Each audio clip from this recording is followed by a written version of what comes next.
Before you get started building your website, there is one thing that you absolutely have to do, and that is get super clear on who your ideal client is, because you want your website to appeal to your ideal client.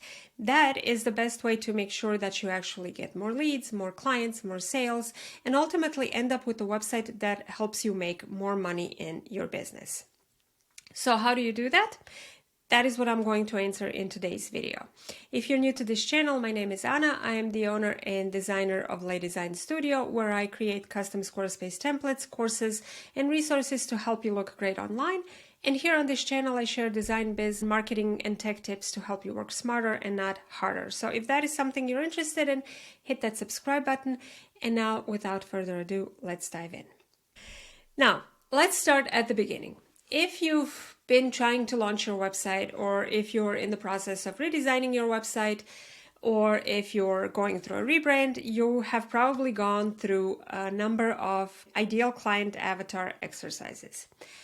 And most of them are structured in the same way, to where they ask you about their demographics, where do they like to hang out online, what publications they read, what magazines they read, where do they shop, how much money they make.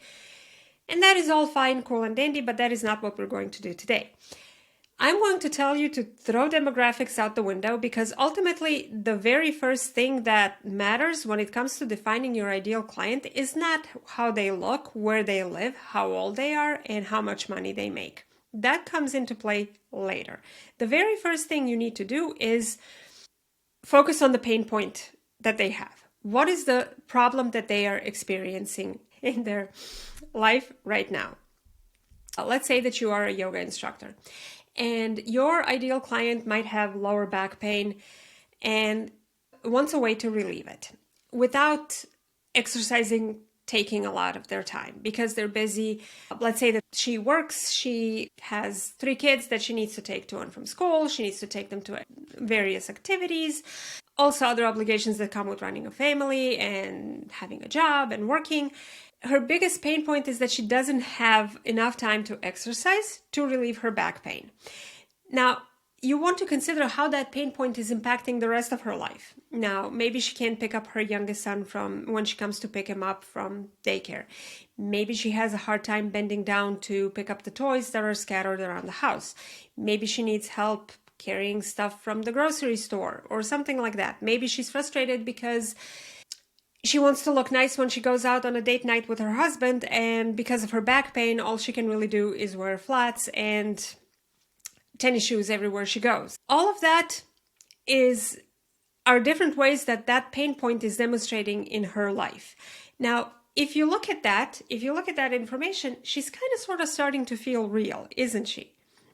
And if you just take those couple of bits and pieces of information that I threw together right now, you can see how I can easily use those bits and pieces of information on my website to make busy moms who are looking for a solution to relieve their back pain, make them feel like I know them, like I am in their head, and like I know what they're going through.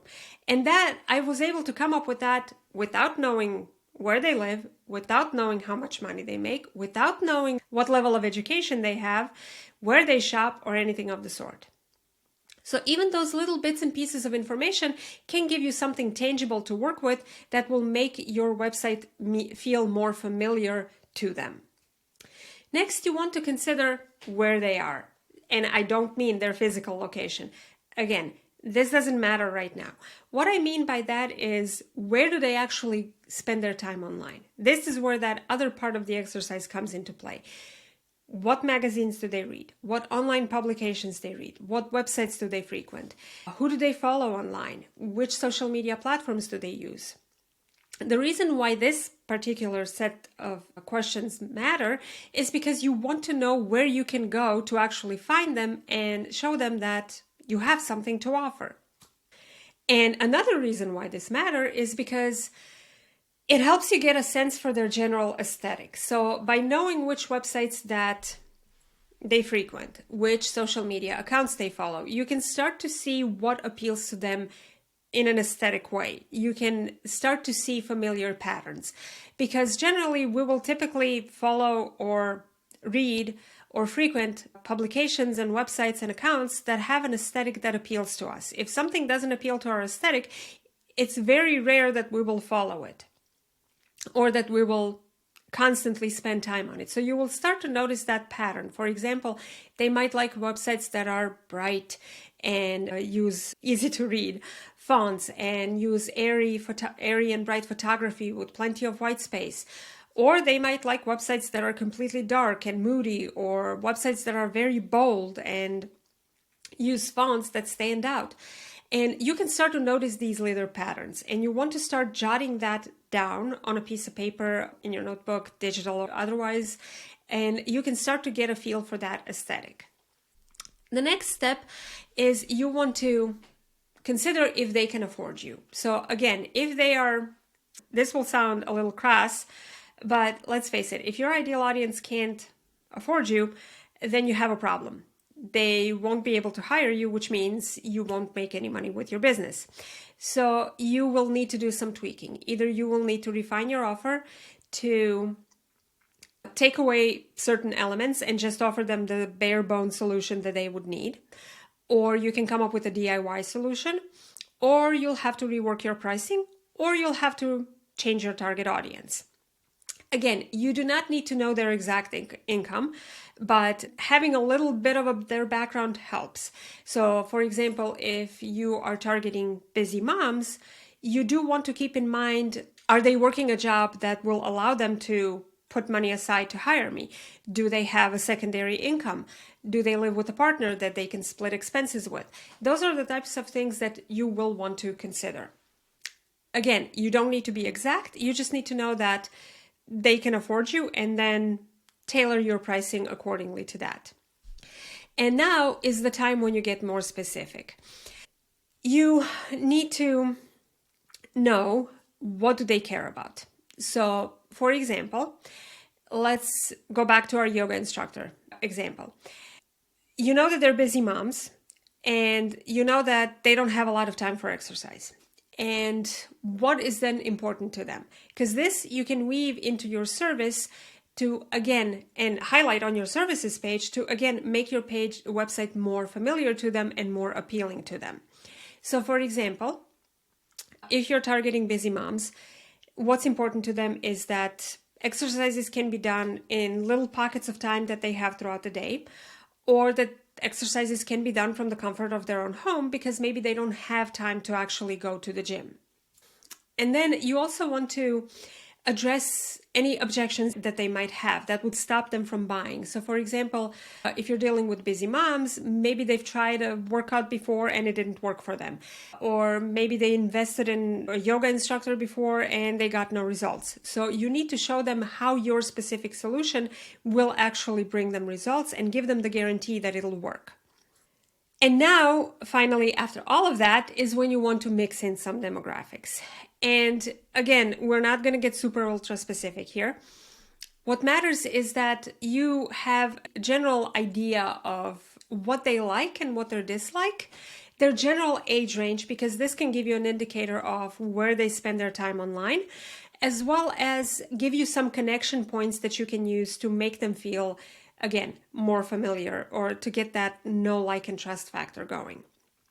So for example, this is where I like to use social media, and you can use somebody you either know online that would be a perfect fit for your service, or you can use somebody who you do not necessarily personally know online, but you follow them, you admire them, and you would absolutely die for the opportunity to work with them, so to speak.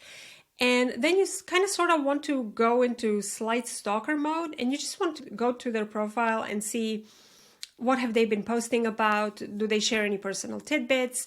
Is there something that both of you enjoy? For example, maybe both of you enjoy skateboarding, or maybe both of you like rock music, or maybe both of you play a guitar, something like that. Just finding, now I don't mean just go completely stalker on them, just finding little bits and pieces of information about them that you can use as connection points to make you feel more familiar with them.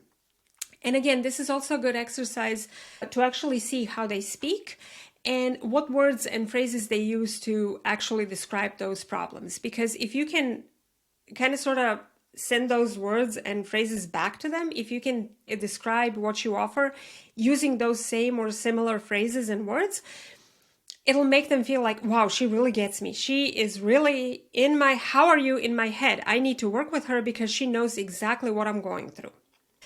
So now that you have all this information about your ideal clients, you should have a pretty kick-ass profile about ideal client profile. So how do you actually use that information to make your website appeal to your ideal clients? Well, you'll use the points about their pain points and struggles and how the pain point manifests in the rest of their life when you're writing your website copy.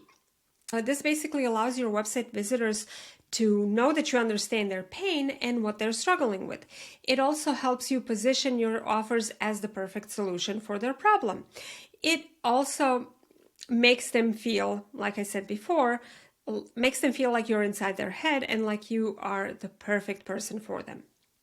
Then, once you start pulling together the information about where they spend their time online, as I've said before, this helps you define the aesthetic for your website. Now, I don't mean go and just blatantly copy from other websites. What I mean is use that information to find your own similar spin on that particular style and aesthetic. Because, again, your website is not really about you, it's about your ideal client. So, if they like pastel colors, what is your particular spin on those colors? Can you find a similar color palette? Or if they like bold colors, can you find your own way to incorporate bold colors throughout your branding? Then similar style of photography. If they use bright photos with lots of white space, can you have your images be taken in the same way? Can you find stock photography that is shot in the same way, edited similarly? When you write copy, what tone of voice is used on those websites? Is it cool and snarky? Is it calm and reassuring? Is it friendly and approachable? Is it upbeat and high energy? What do you sound like? Does that align with the way that you sound and the way that you speak? So again, the idea is not to copy that design and that aesthetic, but rather to use that as an inspiration to find your own brand identity and visual style that you will apply on your website to make your website more appealing to your ideal clients. And then finally, the step about thinking about what would prevent them from buying is useful because it'll help you address their objections and basically give them the reassurance and the push that they need to actually invest in your services. How can you do that? By adding testimonials, case studies, reviews. If you have professional certification, you can add that. If you've been featured in an online publication that they frequent and read, you can add the logo that points to that website, share details about your process, and stuff like that. Now, all of that will help you create a website that is appealing to your ideal clients and that helps you convert more of those ideal audience into actually paying clients and customers. Now, if you want to know the 7 things you absolutely must include on your website for more inquiries, I have a video that talks about that. And if you need a little bit more help with building your website, I have a free workshop that walks you through the entire process step by step. I will leave a link to it down below, and I'll see you next time.